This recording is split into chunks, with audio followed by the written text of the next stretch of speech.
The establishment and consolidation of Saudi Arabia under the House of Saud. The establishment and consolidation of Saudi Arabia under the House of Saud is a multifaceted historical process influenced by internal dynamics and the intervention of foreign powers, notably the British. The Arabian Peninsula in the early 20th century was characterized by a fragmented clan system with various tribal leaders vying for control. The House of Saud, a prominent Najdi clan, sought to re-establish its dominance in the region.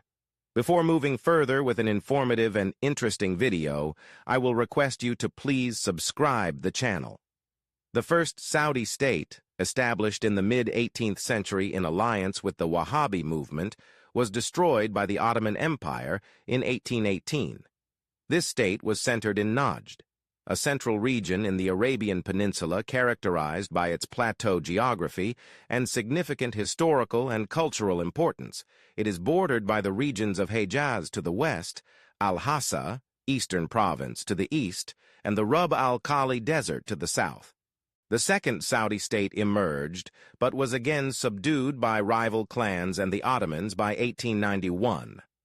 Abdulaziz Ibn Saud, also known as Ibn Saud, began his campaign to reclaim Saudi territories in 1902 by capturing Riyadh. His leadership and military strategy gradually brought other tribes under his control through alliances and warfare. The capture of Riyadh marked the beginning of his efforts to re-establish the House of Saud's control over Najd and beyond. British interests in the Arabian Peninsula during the early 20th century were primarily driven by strategic and economic considerations, especially securing maritime routes and countering Ottoman influence. During World War I, the British supported Arab leaders, including Ibn Saud, as part of their strategy against the Ottoman Empire. Ibn Saud received financial and military assistance from the British, which bolstered his campaigns against rival clans and the Ottomans. This support was crucial for Ibn Saud, as it provided him with the resources necessary to expand his influence and control. The Treaty of Darien in 1915 between Ibn Saud and the British recognized him as the ruler of Najd and its dependencies, in exchange for his opposition to Ottoman influence. This treaty marked a significant step in the formalization of Ibn Saud's rule and his relationship with the British. While the British were the primary external supporters of Ibn Saud, other powers like the Ottomans and later, to a lesser extent, the French, had interests in the region. The decline of Ottoman influence post-World War I created a power vacuum that facilitated Ibn Saud's consolidation of power. One of the most significant milestones in Ibn Saud's unification efforts was the conquest of the Hejaz region, which included the holy cities of Mecca and Medina. The Sharif of Mecca, Hussein bin Ali, declared himself king of the Hejaz and initiated the Arab revolt against the Ottomans. Post-war, his rule was challenged by Ibn Saud, who captured Mecca in 1924 and Medina in 1925, incorporating the Hejaz into his expanding kingdom. This conquest was significant as it gave Ibn Saud control over the two holiest cities in Islam, further legitimizing his rule. The formation of modern Saudi Arabia was marked by a series of political and military campaigns that unified the Arabian Peninsula under Ibn Saud's rule. On September 23, 1932, after a series of conquests and the integration of various regions, Najd, Hejaz, Asir, and others, Abdulaziz Ibn Saud proclaimed the establishment of the Kingdom of Saudi Arabia. This proclamation marked the culmination of his efforts to unify the Arabian Peninsula under his rule and establish the modern state of Saudi Arabia. The Ikhwan, a Wahhabi militia that initially supported Ibn Saud's campaigns, later rebelled due to disagreements over modernization and foreign alliances. Ibn Saud's reign involved balancing traditional tribal allegiances with the need for a centralized state.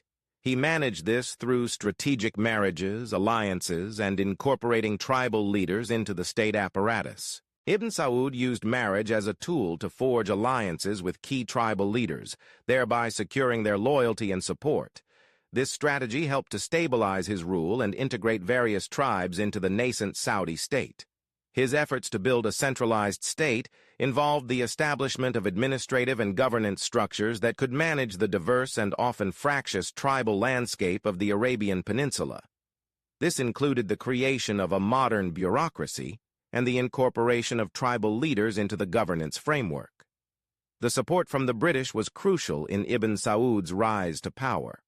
The British provided financial aid, weapons, and military training, which were instrumental in Ibn Saud's military campaigns.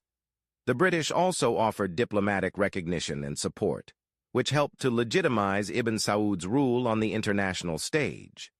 The British were interested in securing their maritime routes and countering Ottoman influence in the region.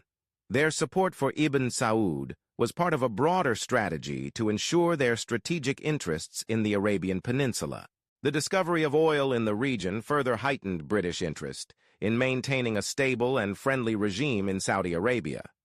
The British sought to ensure that they had access to the vast oil reserves in the Arabian Peninsula, which were crucial for their economic and strategic interests. Ibn Saud faced numerous internal challenges as he sought to consolidate his rule and build a modern state. These challenges included managing tribal rivalries, integrating diverse regions into a unified state, and addressing the demands of modernization.